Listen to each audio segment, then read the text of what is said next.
இங்கே அரசியை காலேஜுக்கு கூட்டிகிட்டு போகிறதுக்காக செந்தில் கிளம்பி வரவும் அப்போ சுகன்யா இருந்துட்டு நீங்கள் வந்துட்டு மளிகை கடைக்கு போகலையா, நீங்கள் வந்துட்டு கிளம்பி போகணும், நான் வேணா கூட்டிப்போய் அரசியை விடுறேன் அப்படின்னு சொல்கிறாங்க. இல்லை பரவாயில்ல, எனக்கு ஒன்றும் பிரச்சனை இல்லை அப்படின்னு சொல்லவும், இல்லை உங்கள் வேலைக்கு எடுத்துகிட்டு எதுக்கு போகிறீங்க, நான் வந்து வீட்டில் தானே இருக்கேன், எனக்கு ஒன்றும் பிரச்சனை இல்லை, நானே வந்துட்டு அரசியை கூட்டிகிட்டு வரேன் அப்படிங்கிறாங்க. அப்போ செந்தில் வந்துட்டு இல்லைங்க பரவாயில்ல நானே கூட்டிகிட்டு போகிறேன் அப்படிங்கவும் சுகன்யா விடாமல், உனக்கு எதுக்கு செந்தில் வந்துட்டு இவ்வளோ சிரமம், அந்த நேரத்தில் வந்துட்டு நீ ஏதாவது 2 டெலிவரியை பார்ப்பையில்ல, இல்லைங்க பரவாயில்ல இதில் என்ன இருக்குது, நானே வந்துட்டு அவளை வண்டியில் கொண்டு போய் விட்டுறேன் அப்படிங்கிறாரு. இல்லை ஒன்றும் பிரச்சனை இல்லை, நான் வந்துட்டு அவளை ஆட்டோவில் கூட்டிகிட்டு போய் விட்டுட்டு வந்துடுறேன் அப்படின்னு சொல்கிறாங்க. அத்தாச்சி என்ன பார்க்குறீங்க, நானே வந்துட்டு அவளை கொண்டு போய் விட்டுட்டு வந்துடுறேன், நீங்கள் சொல்லுங்கள் அப்படிங்கிறாங்க. அப்போ கோமதி பார்த்தீங்கன்னா யோசிக்கவும், அப்போ மீனாக்கு பார்த்தீங்கன்னா சுகன்யா மேலே நம்பிக்கையே இல்லை. அப்போது ஆமாம் நீங்கள் இப்போ எங்கே போயிட்டு வரீங்க அப்படின்னு சொல்லி கேட்குறாங்க. உடனே சுகன்யா இருந்துட்டு அது வந்து நான் என் அக்கா வீட்டுக்கு போயிட்டு வரேன் அப்படின்னு சொல்லி தயங்கிட்டே சொல்கிறாங்க. ஆமாம் அதையே நீ கேட்குற, இல்லை ஒன்றும் இல்லை, காலையிலேருந்து இங்கே வீட்டில் நீங்கள் ஆளையே காணமே, அதனால தான் கேட்டேன் சொல்லிட்டு செந்தில பார்த்து எங்கள் காலேஜுக்கு லேட் ஆகுது, நீங்கள் அவளை கூப்பிட்டு கிளம்புங்க அப்படின்னு சொல்கிறாங்க. அப்போ சுகன்யா இருந்துட்டு ஏன் மீனா என் மேலே வந்துட்டு உனக்கு நம்பிக்கை இல்லையா, ஏன் நான் அரசியை வந்து கூட்டிகிட்டு போய் பாதி வெளியில் தொலைச்சிட்டு வந்துடுவேன்னு சொல்லி நினைக்கிறியா, இல்லையே நான் ஒன்றும் அப்படிலாம் உங்ககிட்ட சொல்லலையே அப்படிங்கவும் அப்போ கோமதி இருந்துட்டு ஏன் மீனா நீ கொஞ்சம் அமைதியாக இரு அப்படிங்கிறாங்க. சோனியா நீயே வந்துட்டு அரசியை கூட்டிகிட்டு போ அப்படின்னு சொல்கிறாங்க. அதை கேட்ட சோனியா பார்த்தீங்கன்னா பல்ல காட்டவும் அப்போ மீனா இருந்துட்டு அத்தை அதெல்லாம் ஒன்றும் வேண்டாம், அவரே வந்துட்டு கூட்டிகிட்டு போவார் அப்படின்னு சொல்லிட்டு அரசை நீ வா அப்படின்னு சொல்லி கூப்பிட்றாங்க.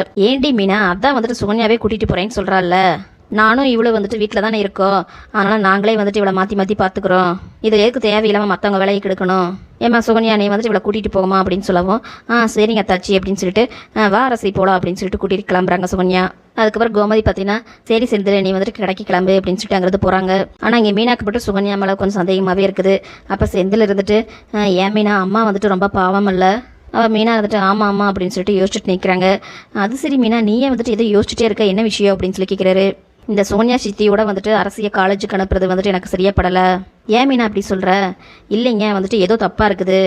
என்ன தப்பாக இருக்குன்னு சொல்கிற, இல்லைங்க இப்போ வந்துட்டு அவங்க அந்த வீட்டிலேருந்து தானே வந்தாங்க, எனக்கு என்னமோ அவங்க வந்துட்டு குமார் கிட்ட பேசிட்டு வந்திருப்பாங்களோன்னு சொல்லி தோணுது, அவங்க குமாரையும் அரசியை வந்துட்டு மீட் பண்ண வைக்கிறதுக்கு ஏதோ பிளான் போட்டிருப்பாங்கன்னு சொல்லி நினைக்கிறேன், அதனால தாங்க தானாக வந்துட்டு அரசியை நான் கூட்டிகிட்டு போகிறேன்னு சொல்லி கூட்டிகிட்டு போயிருக்காங்க. அதை கேட்ட செந்தில் ஆச்சரியப்பட்டுட்டு நீ ஏன் மீனா வந்துட்டு இம்புட்டு தூரம் யோசிக்கிற, அவங்க நம்ம வீட்டு ஆளுக அப்படின்னு சொல்லி ஒரு உரிமையோடு நடந்துக்கலாம் இல்லையா, அதுக்கும் வந்துட்டு நீ இப்படிலாம் குத்தம் கண்டுபிடிச்சா எப்படி மீனா, ஏங்க அவங்க நம்ம வீட்டு ஆளாக நடந்துக்கலாம், ஆனால் அவங்க இப்போ நடந்துக்கிற விஷயத்தில் வந்து ஏதோ ஒரு வித்தியாசம் தெரியுது. அப்போ செந்தில் வந்துட்டு உனக்கு வந்துட்டு அவங்களை பிடிக்கல அப்படி தானே, இல்லைங்க அப்படியெல்லாம் ஒன்றும் சொல்ல முடியாது, ஆனால் வந்துட்டு அவங்களோட நடவடிக்கை தான் சரியில்லைன்னு நான் சொல்கிறேன். அப்போ செந்தில் வந்துட்டு ஆமாம் உனக்கு வந்துட்டு இதே பிரச்சனை தான், மயிலினி கல்யாணம் பண்ணிட்டு இங்கே வரும்போது அவங்கள வந்துட்டு உனக்கு பிடிக்கல, இப்போ என்னடானா அதேமாதிரி சுகன்யா அத்தையும் வந்துட்டு பிடிக்கலன்னு சொல்கிற. ஏங்க மயிலக்கா கிட்ட வந்து ஆரம்பத்தில் வந்து எனக்கு பிரச்சனை இருந்தது உண்மைதான், ஆனால் அதுக்கப்புறம் வந்துட்டு நான் அவங்கள பற்றி உங்ககிட்ட எதுவும் நான் கம்ப்ளைண்ட் பண்ணல தானே, சரி அதெல்லாம் விடுங்க, ராஜி இருக்கால்ல அவளை பற்றி ஏதாவது ஒரு கம்ப்ளைண்ட்டாக நான் உங்ககிட்ட சொல்லியிருக்கேனா, அது வந்துட்டு அவள் உனக்கு சின்னவ, அதனால் வந்துட்டு அவள் உனக்கு பிரச்சனையாக தெரியல, உனக்கு மூத்தவங்க அப்படின்னா வந்து நீ கொஞ்சம் பயப்படுற, இந்த வீடு வந்துட்டு உன்னோட கண்ட்ரோலை விட்டு போயிருமோ அப்படின்னு சொல்லி நீ பயப்படுற. செந்தில் இப்படி சொல்லவும் மீனா பார்த்தீங்கன்னா பயங்கரமாக முறைக்கிறாங்க. என்ன பேசி முடிச்சிட்டீங்களா இல்லை இன்னும் இருக்கா, இல்லை மீனா சும்மா விளையாட்டுக்கு தான் கிண்டல் பண்ண, ஏன் நீ கோச்சுக்கிட்டியா அப்படின்னு சொல்லி கேட்குறாரு.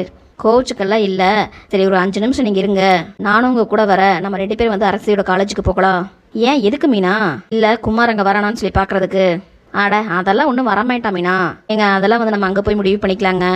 இல்லை மீனா வரமாட்டா அப்படின்னு சொல்லவும் இல்லைங்க நான் வந்துட்டு யோசிக்கிறது தப்பா சரியான்னு சொல்லிட்டு அங்கே போனால் உங்களுக்கு தெரியும், நீங்கள் எங்கேயே இருங்க நான் வந்துடுறேன் அப்படின்னு சொல்லிட்டு மீனா உள்ளே போகிறாங்க. இங்கே செந்தில் பார்த்தீங்கன்னா ஒன்றும் புரியாமல் அவர் ஒரு பக்கம் நின்றுட்டுருக்காரு. இங்கே சோனியா அரசியை கூப்பிட்டு காலேஜுக்கு வந்துடுறாங்க. அப்போ ஆட்டோ விட்டு இறங்கி அங்கேயும் இங்கேயும் தொலைவிட்டு இருக்காங்க. இவன் எங்கே வர சொன்னால் இந்த குமார் எங்கே போனான் அப்படின்னு சொல்லி தேடிட்டு இருக்காங்க. அப்போ அரசி இருந்துட்டு சரி எத்த நான் வரேன் அப்படின்னு சொல்லிட்டு அங்கிறது போகவும் அரசி ஒரு நிமிஷம் நின்று உனக்கு நோட் புக் ஏதாவது வாங்கணுமா, இல்லையே எனக்கு அதெல்லாம் எதுவுமே வாங்க வேண்டியதில்லை அப்படின்னு சொல்கிறாங்க. அப்போ சுகன்யா பார்த்தீங்கன்னா யோசிச்சுட்டு எனக்கு பசிக்கிற மாதிரி இருக்குது, நம்ம சாப்பிட்றக்கு ஏதாவது வாங்கிட்டு வரலாமா, அந்த பக்கம் ஏதாவது கடை இருக்குது போய் பார்க்கலாமா அப்படின்னு சொல்லி கேட்குறாங்க. இல்லைத்த வேண்டாம், என்னதான் வந்துட்டு அம்மா என் மேலே கோபமாக இருந்தாலும் மதிய சாப்பாடு எனக்கு கட்டி கொடுத்துட்டாங்க. அதை கேட்ட சுகன்யாக்கு பார்த்தீங்கன்னா மூஞ்சி சுருங்கிடுது. இருந்தாலும் விடாமல் ஒரு டீயாச்சும் வந்து குடிச்சிட்டு வந்துடலாமே வாமா அப்படின்னு சொல்லி கூப்பிட்றாங்க. எனக்கு டீயெல்லாம் ஒன்றும் வேண்டாம், உங்களுக்கு வேணும் அப்படின்னா வந்துட்டு காலேஜுக்குள்ளே கேண்டீன் இருக்குது, அங்கே போய் குடிச்சிக்கலாம் வாங்க அப்படின்னு சொல்லி கூப்பிட்றாங்க. அதை கேட்ட சுகன்யா ஐயோ கேண்டீனுக்கு நானா அப்படின்னு சொல்லி யோசிக்கவும் கரெக்டாக பார்த்தீங்கன்னா அந்த நேரத்துக்கு குமரவேல் அங்கே வந்துடுறாரு. அதை பார்த்துட்டு சுகன்யா ஆமாம் அரசி கேண்டீனுக்கு வந்துட்டு நான் வரலாம், ஆனால் வேற யாரும் வர முடியாது இல்லையா. அதை கேட்ட அரசி ஒன்றும் புரியாமல் என்ன சொல்கிறீங்க, வேற யார் வரணும். அப்போ சுகன்யா பார்த்தீங்கன்னா குமரவேலையே பார்த்துட்டு இருக்காங்க. இவங்க எங்கே பார்க்குறாங்க அப்படின்னு சொல்லிட்டு அரசி திரும்பி பார்க்கவும் குமரவேல் பார்த்தீங்கன்னா அங்கிருந்து வராரு. அதை பார்த்துட்டு அரசி மூஞ்சி திருப்பிக்கிறாங்க. அப்போ அங்கே வந்த குமரவேல் வந்துட்டு எப்படி இருக்க அரசி, என்னால் வந்துட்டு உனக்கு நிறைய பிரச்சனை வந்துருச்சுல்ல, உன்னை வந்துட்டு உங்கள் வீட்டு ஆளுங்க அடிச்சிட்டாங்க அப்படின்னு சொல்லி நான் கேள்விப்பட்டது வந்து எனக்கு சாப்பாடே இறங்கல தெரியுமா? அப்போ அரசி இருந்துட்டு அத்தை நான் வந்துட்டு உள்ளே போகிறேன், நீங்கள் வரைகளா? அரசி ப்ளீஸ் அரசி என்கிட்ட பேசு அப்படின்னு சொல்லி குமரவேல் சொல்லவும், அத்தை நான் யார்கிட்டையும் வந்துட்டு பேச விருப்பப்படலைன்னு சொல்லி அவர்கிட்ட சொல்லுங்கள், முதல்ல இவரை வந்துட்டு இங்கிருந்து போக சொல்லுங்கள். அப்போ சோனியா இருந்துட்டு நீ பேசு பேசு அப்படின்னு சொல்லிட்டு குமரவேலை பார்த்து ஜாட காமிக்கிறாங்க. அப்போ குமரவேல் இருந்துட்டு ஏன் அரசி வந்துட்டு என்னோட முகத்தை பார்த்து கூட நீ பேச மாட்டியா? அப்போ அரசி இருந்துட்டு அத்தை நான் உள்ளே போகிறேன் அப்படின்னு சொல்லிட்டு அங்கிருந்து போகவும் சுகன்யா பார்த்தீங்கன்னா அரசியோட கையை பிடிச்சி தடுக்கிறாங்க. என்ன அரசி உனக்காக வந்துட்டு இம்புட்டு தூரம் வந்திருக்கான், அவங்ககிட்ட 2 வார்த்தை பேசிட்டு போகலாம்ல. என்னத்த நான் வந்துட்டு என் அப்பா மேலேயும் அம்மா மேலேயும் வந்துட்டு சத்தியம் பண்ணியிருக்கேன், நான் வந்துட்டு உசுரே போனாலும் வந்துட்டு நான் பண்ணி கொடுத்த சத்தியத்தையெல்லாம் நான் மீற மாட்டேன். என்ன அரசி 2 பேரும் சேர்ந்து தானே பழகுனீங்க, அப்படி இருக்கும்போது இவனை மட்டும் நீ நட்டாத்தில் விட்ட அப்படின்னா என்னமா அது? அதை கேட்ட அரசிக்கு பார்த்தீங்கன்னா அதிர்ச்சியாக இருக்குது. ஓ அப்போ நீங்கள் இவருக்கு தான் சப்போர்ட் பண்ணிட்டு இருக்கீங்களா? அப்போ இவர் இங்கே வரதெல்லாம் வந்துட்டு உனக்கு முன்னாடியே தெரியுமா? அதை கேட்ட சுகன்யா பார்த்தீங்கன்னா அப்படியே திருட்டு மொழி முடிச்சுட்டு நிற்கிறாங்க. இங்கே குமரவேல் வந்துட்டு ப்ளீஸ் ப்ளீஸ் சொல்லிடாதீங்க அப்படின்னு சொல்லி ஜாட காமிக்கிறாரு.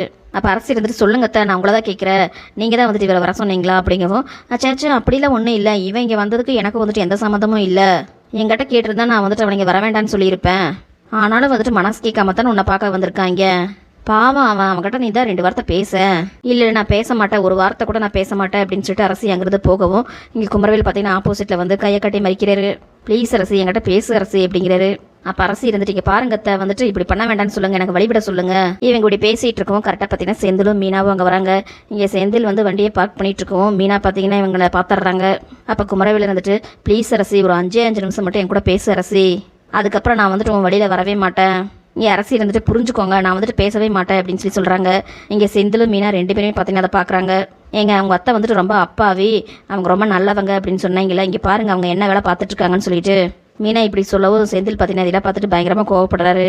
இங்கே குமரவேலு விடாமல் ப்ளீஸ் அரசி பேசு பேசு அப்படின்னு சொல்லவும் இங்கே அரசி இருந்துட்டு அத்தை இங்கே பாருங்க அத்தை அவர் எப்படிலாம் பண்ணிட்டு இருக்காருன்னு சொல்லிட்டு அப்போ செந்தில் பார்த்தீங்கன்னா பயங்கர கோவத்தோடு அங்கே வந்துட்டு குமரவேலோட சட்டை பிடிச்சிழுத்து, டே என்னடா பேசணும் உங்கள்கிட்ட, சொல்லுடா சொல்லு என்ன பேசணும் அவகிட்ட அப்படின்னு சொல்லிட்டு பயங்கரமாக பிடிச்சி மிரட்டுறாரு. திடீர்னு இங்கே செந்தில் வரவும் அதை பார்த்துட்டு அரசை பயப்படுறாங்க.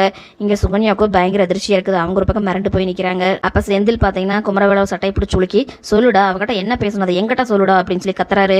அப்போ குமரவேல் வந்துட்டு கோவப்படாதீங்க மச்சான், எனது மச்சான் கிச்சன் ஏதாவது சொன்னா வாய் உடச்சுக்கோமா பார்த்துக்கோ அப்படின்னு அடிக்க போறாரு. அப்போ மீனா பார்த்தீங்கன்னா செந்தில் பிடிச்சி தடுக்கிறாங்க. அப்போ அரசி இருந்துட்டு அண்ணா இவர் வரது எனக்கு தெரியாதுண்ணா, இவர்கிட்ட நான் ஒரு வாரத்தை கூட பேசலண்ணே அப்படிங்கிறாங்க. ஆமாண்ணே சத்தியமாக வந்துட்டு ஒரு வாரத்தை கூட நான் இவர்கிட்ட பேசலை. அப்போ மீனா இருந்துட்டு அரசி நீ காலேஜுக்குள்ளே போ அப்படின்னு சொல்லவும், இல்லை நீ அது வந்து அப்படின்னு சொல்லவும் அப்போ செந்தில் இருந்துட்டு ஏன் அவள் சொன்னது உனக்கு காதில் கேட்கலையா, உள்ளே போனியே அப்படின்னு சொல்லி கத்துறாரு. இங்கே அரசி பார்த்தீங்கன்னா காலேஜுக்குள்ளே போகவோ இங்கே அப்பாவுக்கு மறுபடியும் வந்துட்டு அரசி அப்படின்னு சொல்லி கூப்பிட்றாரு. இங்கே செந்தில் பார்த்து கோவப்பட்டுட்டு டே எங்கிட்ட பேசுது அங்கே என்னடா பேச்சு உனக்கு, டே என்னடா நினச்சிட்டு இருக்கிற நீ, எங்களையெல்லாம் பார்த்தா வந்துட்டு உனக்கு கேனப்பையன் மாதிரி தெரியுதா, நாங்கள் அம்புட்டு சொல்லியும் வீடு பூந்து வந்து உன்னை அடிச்சு வந்துட்டு நீ திருந்தாமல் என் தங்கச்சியை பார்க்க வந்திருக்க, உனக்கெல்லாம் வந்துட்டு வெக்கமாவே இல்லையாடா. அப்போ சுகன்யா இருந்துட்டு செந்தில் அப்படின்னு சொல்லி பேச வரவும் அப்போ மீனா கோவப்பட்டுட்டு இங்கே பாருங்க அவங்க தங்கச்சிக்காக பேசிகிட்டு இருக்காங்க, இந்த விஷயத்தில் நீங்கள் குறுக்க வராதிங்க அப்படின்னு சொல்லி சொல்கிறாங்க. அதை கேட்டீங்க சுகன்யாவை பயங்கர கோவத்தோடு நின்றுட்டு இருக்காங்க. அப்போ செந்தில் இருந்துட்டு இங்கே பாரு மீனாவையும் ராஜியும் வந்துட்டு நீ தான் கடத்தினேன்னு சொல்லி தெரிஞ்சப்பவே வந்து உன்னை கொண்டு போட்டிருக்கணும், பாவம் பார்த்து உன்னை விட்டான் பார்த்தியா, அதுக்கு தான் வந்து நீ இந்த ஆட்டம் ஆடிட்டு இருக்க, உனக்கு என்ன துளிர் விட்டு போச்சா, எங்கள் தங்கச்சின்னா வந்துட்டு எங்கள் எல்லாத்துக்குமே உசுருடா, அவளுக்கு ஒரு அண்ணனுக்கு 3 அண்ணனுங்க இருக்கோம், அவளுக்கு ஏதாவது ஒரு பிரச்சனை அப்படின்னா பார்த்துக்கிட்டு சும்மா இருக்க மாட்டோம், அப்போ அப்படியே வந்து பொலி போட்டுருவோம் பார்த்துக்கோ அப்படிங்கிறாரு. அப்பவே குமரவேல் வந்துட்டு அது வந்து மச்சான் அப்படிங்கவும் இங்கே செந்திலோ பயங்கர கோவப்பட்டுட்டேடா, திரும்ப சொல்லிக்கிட்டே திரும்ப மச்சான்னு சொல்லிட்டு இருக்க, வேறு காலேஜ்னு சொல்லி பார்க்குறேன் இல்லைன்னா நடக்கிறதே வேற அப்படிங்கிறாரு. இங்கே எல்லாரும் பார்த்தீங்கன்னா சுற்றி ஸ்டூடெண்ட்ஸ் எல்லாம் வேடிக்கை பார்த்துட்டு இருக்காங்க. இப்போ இதுதான் வந்துட்டு உனக்கு கடைசி வார்னிங், இதுக்கப்புறம் வந்துட்டு நான் உன்னை அரசி பின்னாடி பார்த்த இடத்துல வந்துட்டு உன்னை மண்டை உடச்சி வந்துட்டு கொண்டு போட்டுருவேன் பார்த்துக்க, போடா இங்கிருந்து அப்படிங்கவும் இங்கே எப்படி குமரவேல் குறுகுறுன்னு பார்த்துட்டு இருக்காரு. போடா இங்கிருந்து அப்படின்னு சொல்லி மிரட்டி துரத்தி விடுறாரு. குமரவேல் அங்கிருந்து போகவும் இங்கே சுகன்யா இருந்துட்டு ஆமாம் நீங்கள் 2 பேர் எப்படி இங்கே வந்தீங்க. அப்போ மீனா இருந்துட்டு உங்கள் மேலே சந்தேகப்பட்டு தான் பின்னாடியே நாங்கள் வந்தோம். அதை கேட்ட சுகன்யா என்னது சந்தேகப்பட்டா, நீ என்ன சொல்கிற எனக்கு புரியல அப்படின்னு சொல்லி நடிக்கிறாங்க. அப்போ மீனா இருந்துட்டு அந்த குமார் எப்படி இங்கே வந்தான். அதை கேட்ட சோனியா பின்னாடி வாய் அடைச்சி போய் நிற்கிறாங்க. இருந்தாலும் சமாளிச்சுட்டு எனக்கு எப்படி தெரியும் அப்படின்னு சொல்லி கேட்குறாங்க.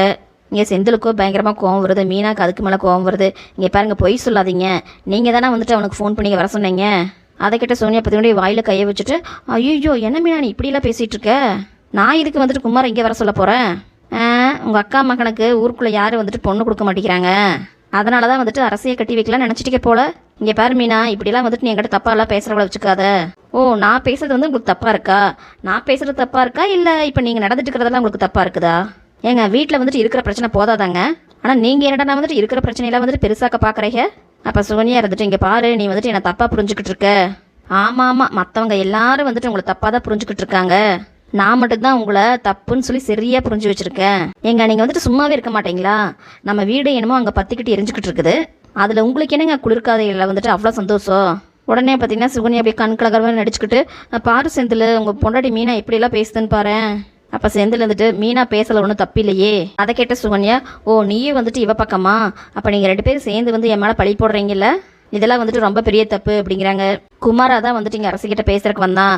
நான் வந்துட்டு பேச வேண்டாம் போன்னு தான் அவங்ககிட்ட சொல்லிட்டு இருந்தேன். அதை கேட்ட மீனா, ஆமாம் நாங்கள் நம்பிட்டோம் அப்படிங்கிற மாதிரி தலையாடிட்டு, இங்கே பாருங்க, உங்களையெல்லாம் வந்துட்டு எங்களால் நம்ப முடியாது. இங்கே நடந்த குழப்பத்துக்கு முழு காரணமே வந்துட்டு நீங்கள் தான்.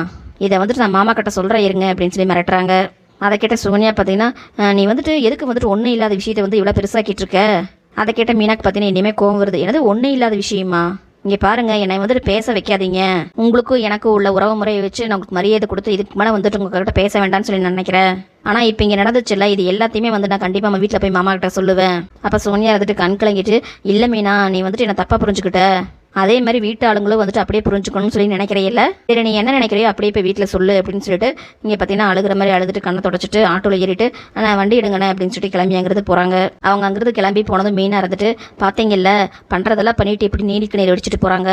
அப்போ செந்தில் இருந்துட்டு, ஆமாம் மீனா, இங்கே நடந்ததை வந்து கண்டிப்பாக நம்ம வீட்டில் சொல்லியே கொண்டு கிளம்பி போகலாம் அப்படிங்கிறாரு. இல்லைங்க, மாமா வந்துட்டு கடைக்கு போயிருப்பாரு, அத்தை மட்டும் வீட்டில் தனியாக இருப்பாங்க. இப்போ மட்டும் போய் இந்த விஷயத்தை நம்ம சொன்னோம் அப்படின்னா அத்தை ரொம்ப பயப்படுவாங்க. எப்படியும் மாமா வேலையெல்லாம் முடிச்சுட்டு நைட்டு வீட்டுக்கு வரல, அப்போ நம்ம வந்து பொறுமையாக சொல்லிக்கலாம். இப்போ இந்த பிரச்சனையெல்லாம் நாமளே வந்துட்டு பதட்டமாக தான் இருக்கோம். இதில் வீட்டில் வேற போய் சொன்னோம் அப்படின்னா அவங்களும் பதட்டமாயிருவாங்க. அப்போ அத்தை வந்துட்டு முதல் வேலையாக அரசியோட படிப்பில் தான் வந்துட்டு கை வைப்பாங்க. அதுக்கப்புறம் ஒரே அடியாக அவளை வந்துட்டு காலேஜ்லேருந்து வீட்டுக்கு கூட்டிகிட்டு வாங்கன்னு சொல்லிடுவாங்க. அதனால் இப்போதைக்கு அத்தை கிட்ட நம்ம சொல்ல வேண்டாங்க, கொஞ்ச நேரம் போகட்டும், நம்ம வந்துட்டு மாமா வீட்டுக்கு வந்ததுக்கப்புறம் நைட் எல்லாத்துக்கிட்டே சொல்லிக்கலாம். அப்போ செந்தில் வந்துட்டு, ஆமாம் மீனா, அதுவும் சரிதா. ஆனால் வந்துட்டு இவங்க இப்படி இருப்பாங்கன்னு சொல்லி நான் கொஞ்சம் கூட எதிர்பார்க்கவே இல்லை. ஆமாங்க, நானும் தான் வந்துட்டு இந்தளவுக்கு செய்வாங்கன்னு சொல்லி எதிர்பார்க்கவே இல்லை. நம்ம அரசியே வந்துட்டு சும்மா தாங்க இருக்கா. அவளே வந்துட்டு சும்மா இருந்தாலும் இவங்க சும்மா இருக்க விட மாட்டாங்க போல இருக்கே. இன்னைக்கே வந்துட்டு இது எல்லாத்துக்கும் நம்ம முடிவு கட்டுவோம் அப்படின்னு சொல்லிட்டு, சரிங்க வாங்க நம்ம கிளம்பலாம் அப்படின்னு சொல்லிட்டு அங்கிருந்து போகிறாங்க. இங்கே வீட்டில் பாண்டியன் பார்த்தீங்கன்னா கடைக்கு கிளம்பிட்டு இருக்காரு. அப்போ அவர் வந்துட்டு, சுகன்யா வந்திருக்க, அப்போ ஒரு ரெட்டு வந்து ஃபோன் பண்ணி எனக்கு சொல்லிடு அப்படின்னு சொல்லவும், சரிங்க நான் சொல்கிறேன் அப்படிங்கிறாங்க. கரெக்டாக அந்த நேரம் பார்த்தீங்கன்னா சுகன்யாவும் வீட்டுக்கு வராங்க. வந்தவங்க பாண்டியன் அங்கிறத பார்த்துட்டு உடனே வந்து ஆக்டிங்கை ஸ்டார்ட் பண்ணுறாங்க. உடனே அழுதுகிட்டே அங்கிருந்து வராங்க. அதை பார்த்துட்டு பாண்டியன் பதறிட்டு, என்னப்பா சுகன்யா, என்னாச்சுப்பா, எதுக்குப்பா இப்படி வந்து அழுதுகிட்டே வர அப்படின்னு சொல்லி கேட்குறாரு. அப்போ கோமதி இருந்துட்டு, என்னாச்சு சுகன்யா, எதுக்கு வந்துட்டு அழுகுற, என்னாச்சு அப்படின்னு சொல்லி கேட்குறாங்க. இங்கே பாண்டியன் இருந்துட்டு, என்னப்பா எதுவுமே சொல்ல மாட்டேங்கிற, அரசிக்கு வந்துட்டு ஏதாவது பிரச்சனையாப்பா? அப்போ கோமதி இருந்துட்டு, ஏமா அழுதுட்டு இருக்க, எதுவாக இருந்தாலும் சொல்லுமா, வாய் திறந்து சொல்லு அப்படின்னு சொல்லி கேட்குறாங்க. சத்தம் கேட்டு பழனியை பார்த்தீங்கன்னா அங்கே வராரு. ஐயோ எதுக்கு நீ அழுதுகிட்டே இருக்க, அரசிக்கு என்னாச்சு அப்படின்னு சொல்லிட்டு கோமதி பதறாங்க. இங்கே சுகன்யா பார்த்தீங்கன்னா எதுவுமே சொல்லாமல் அழுதுட்டு இருக்கவும் அதை பார்த்துட்டு இங்கே பாண்டியனுக்கு கோமதிக்கு ரொம்ப பதட்டமாக இருக்குது. ஆனால் இங்கே பழனி இருந்துட்டு, இவன் இப்போ என்ன ட்ராமா போடுறான்னு தெரியலையே அப்படின்னு சொல்லிட்டு அவர் ஒரு பக்கம் யோசிச்சுட்டே பார்த்துட்டு இருக்காரு. அப்போ சோனியா இருந்துட்டு, நான் வந்துட்டு அரசியை காலேஜில் விட்டுட்டேன். அதுக்கு பாண்டியன் இருந்துட்டு, சரிப்பா நீ தான் காலேஜில் விட்டுட்டீங்களா, அரசிக்கு ஒன்றும் பிரச்சனை இல்லை தானே? இல்லை அவளுக்கு ஒன்றும் பிரச்சனை இல்லை அப்படின்னு சொல்லி சொல்கிறாங்க. இங்கே கோமதிக்கு இப்போ தான் உசுரே வருது. அப்பா நானே என்னமோ எதுவும் சொல்லி பயந்துட்டேன் அப்படிங்கிறாங்க. அப்போ பாண்டியன் இருந்துட்டு, அது சரிப்பா, அப்போ நீ எதுக்குப்பா அழுதுட்டு இருக்க? இங்கே சுகன்யா எதுவுமே சொல்லாமல் அழுதுட்டு இருக்கோம். பாண்டியன் இருந்துட்டு, இல்லை பழனி என்னடா இது, நீ பாட்டுக்கு சும்மா நின்றுட்டு இருக்க, உன் பொண்டாட்டி பாட்டுக்கு அழுதுட்டு இருக்கு, என்ன ஏதுன்னு சொல்லி எதுவும் விசாரிக்க மாட்டேயாடா நீயே? என்னடா அரசியை கொண்டு போய் காலேஜில் விட போனா புள்ள வந்துட்டு இப்படி வந்து அழுதுகிட்டு இருந்தா என்னடா அர்த்தம், கேளுடா அப்படிங்கிறாரு. அப்போ பழனி இருந்துட்டு, என்னாச்சு அப்படின்னு சொல்லி கேட்கவும், இல்லை நான் வந்துட்டு சொல்கிறத வந்துட்டு கொஞ்சம் எல்லாரும் வந்து பதட்டப்படாமல் கேளுங்க. அரசியை வந்துட்டு நான் காலேஜில் விடலான்னு தான் போனேன். ஆனால் காலேஜ் வாசலில் அந்த குமரவேலு திடீர்னு எங்கிருந்தோ அங்கே வந்துட்டான். அதை கேட்ட பாண்டியன் பார்த்தீங்கன்னா கோவப்படவும் கோமதிக்கு பார்த்தீங்கன்னா பயங்கரமாக அதிர்ச்சியாகுது. என்னங்க சொல்கிறாங்க இவங்க அப்படின்னு சொல்லவும் பாண்டியன் கோவப்பட்டுட்டு, ஏப்பா அவன் எதுக்குப்பா அங்கே வந்தான், என்ன அவன் வந்து திமிரு பிடிச்சி போய் திரியிறானா, அவனுக்கு உடம்புல என்ன பயம் விட்டு போயிடுச்சா? அப்போ கோமதி இருந்துட்டு, ஏங்க இதுக்கு தாங்க நான் சொன்னேன் அவளை வந்துட்டு காலேஜுக்குலாம் அனுப்ப வேண்டான்னு சொல்லிட்டு, ஆனால் நான் சொன்னதை வந்து நீங்கள் யாருமே கேட்கவே இல்லையே. நான் சொல்கிறத கேட்காம எல்லாரும் வந்துட்டு காலேஜ் அனுப்புங்க அப்படின்னு சொல்லி ஒத்த காலில் நின்னாங்க. இப்போ பார்த்தீங்கல்ல அவன் வந்துட்டு வேலையை காட்டிட்டான். அப்போ பழனி இருந்துட்டு, அக்காக்கா நீ கொஞ்சம் பொறுமையாக இருக்கா, நம்ம வந்துட்டு என்னாச்சு ஏதாச்சுன்னு சொல்லி முழுசாக கேட்டு தெரிஞ்சுக்கலாம். அப்போ சோனியா இருந்துட்டு, நீங்கள் பயப்படுற அளவுக்குலாம் வந்துட்டு எதுவுமே நடக்கலை. அவன் காலேஜ் வாசலில் வந்து நின்னா, அரசிக்கிட்ட வந்து பேசுறதுக்காக முயற்சி பண்ணினா. ஆனால் அரசி வந்துட்டு அவனோட பக்கம் கொஞ்சம் கூட திரும்பவே இல்லை. நானும் வந்துட்டு அவனை நல்லா திட்டி விட்டேன். அக்கா மகனை கூட பார்க்காம நான் வந்துட்டு நல்லா அவனை கேவலமாக தான் பேசினேன். அவன் அங்கே வந்த நேரமாக பார்த்து கரெக்டாக மீனா அங்கே வந்தா. அதை கேட்டு இங்கே பாண்டியன் பழனி 3 பேர் பார்த்தீங்கன்னா ஒன்றும் புரியாமல் பார்க்குறாங்க. என்னப்பா சொல்கிற, மீனாவா, அந்த பிள்ளை எதுக்குப்பா அங்கே வந்துச்சு? அப்போ சோனியா பார்த்தீங்கன்னா அழுதுட்டு, மீனாக்கு வந்துட்டு என் மேலே நம்பிக்கையே இல்லை, அங்கே வந்துட்டு அவள் என்ன உழவை பார்க்க வந்திருக்கா. அப்போ கோமதி இருந்துட்டு, என்னடி என்னமோ புதுசாக சொல்லிட்டு இருக்க? அப்போ சுகன்யா இருந்துட்டு, வந்தவ என்ன பண்ணான்னு சொல்லி தெரியுமா தாச்சி? சித்தப்பா பொண்டாட்டின்னு சொல்லி கொஞ்சம் கூட அவள் யோசிக்கவே இல்லை. நடு ரோட்டில் நிற்க வச்சு அவள் என்னை வந்து கண்டபடி பேசிட்டா. அதை கேட்டு கோமதிக்கு பார்த்தீங்கன்னா அதிர்ச்சியாகுது. என்ன சொல்கிற நீயே அப்படிங்கவும், ஆமாம் அத்தாச்சி, அவள் வந்துட்டு வாய்க்கு வந்தபடி என்னை கண்டபடி பேசிட்டா. நான் தான் வந்துட்டு குமாருக்கும் அரசிக்கும் வந்துட்டு தூது போகிறேனாமா. அரசியோட வாழ்க்கை வந்துட்டு இப்படி ஆனதுக்கு காரணம் வந்துட்டு நான் தான் சொல்லி சொல்கிறா. இவளை வாடி பொடின்னு சொல்லிட்டு என்னென்னமோ பேசிட்டா. அதை கேட்டு பாண்டியன், கோமதி, பழனிவேல் 3 பேத்துக்கு பார்த்தீங்கன்னா ஆச்சரியமாக இருக்குது. இங்கே கோமதிக்கோ இல்லையே, கண்டிப்பாக வந்துட்டு அவள் அப்படிலாம் பேசவே மாட்டாளே அப்படின்னு சொல்லி சந்தேகமாக கேட்குறாங்க. என்ன அத்தாச்சி, அப்போ நான் என்ன பொய்யா சொல்கிறேன்? நான் கல்யாணமாகி வந்த இங்கே நாளில் இருந்து மீனாக்கு வந்து என்னை கொஞ்சம் கூட பிடிக்கவே இல்லை. ஆரம்பத்துலேருந்தே வந்துட்டு அவள் என்கிட்ட வெடுக்குன்னு தான் பேசிகிட்டு இருப்பா. இன்னைக்கு எல்லா கோவத்தையும் சேர்த்து வச்சு நடு ரோட்டில் வச்சு என்னை திட்டி போட்டா. ஆனால் இங்கே சுகன்யா இப்படி சொல்கிறத கேட்டீங்க பழனிக்கு பார்த்தீங்கன்னா சந்தேகமாக இருக்குது. என்னதான் இருந்தாலும் நான் வந்துட்டு அவளுக்கு சித்தி முறை தானே, அப்போ அம்மா மாதிரி தானே. நீங்களே சொல்லுங்கள், எங்கிட்ட வந்து அவள் அப்படி பேசலாமா? அப்போ கோமதி இருந்துட்டு, இல்லையே எனக்கு வந்துட்டு ஏதோ தப்பாக தோணுது, நீ தான் வந்துட்டு அவளை தப்பாக புரிஞ்சிருக்க. ஏன்னா மீனா வந்துட்டு அந்த மாதிரி பேசுகிற பொண்ணே கிடையாது. அப்போ சுகன்யா பார்த்தீங்கன்னா தலையில் கையை வச்சுட்டு, சாமி சத்தியமாக வந்துட்டு அவள் அப்படி தான் பேசுனா அத்தாச்சி. அது மட்டும் இல்லாமல் என்னை பற்றி அண்ணங்கிட்ட வேற சொல்லி கொடுப்பேன்னு வேற சொன்னா. அப்போ பாண்டியன் இருந்துட்டு, சரி விடுப்பா, நான் வந்துட்டு என்ன ஏதுன்னு சொல்லி மீனா கிட்ட கேட்குறேன். அப்போ சுகன்யா இருந்துட்டு, நான் வந்து இந்த வீட்டுக்கு இப்போ வந்தவதா, அதுக்காக இந்த வீட்டு மேலே வந்துட்டு எனக்கு அக்கறை எல்லாம் இல்லாமல் இல்லைண்ணே. என்னை பார்த்து வந்து மீனா அப்படி பேசியிருக்க வேண்டாம் அப்படின்னு சொல்லிட்டு பயங்கரமாக அழுது நடிக்கிறாங்க. எனக்கு இதெல்லாம் வந்துட்டு ரொம்பவே கஷ்டமாக இருக்குது அப்படின்னு சொல்லிட்டு அழுகுறாங்க. அப்போ பாண்டியன் இருந்துட்டு, சரிப்பா நீ வருத்தப்படாத, நான் மீனா கிட்ட வந்து என்ன ஏதுன்னு சொல்லி கேட்குறேன். பாண்டியன் இப்படி சொல்லவும் இங்கே சுகன்யா பார்த்தீங்கன்னா அப்படியே அழுது நடிச்சுட்டு போகிறாங்க.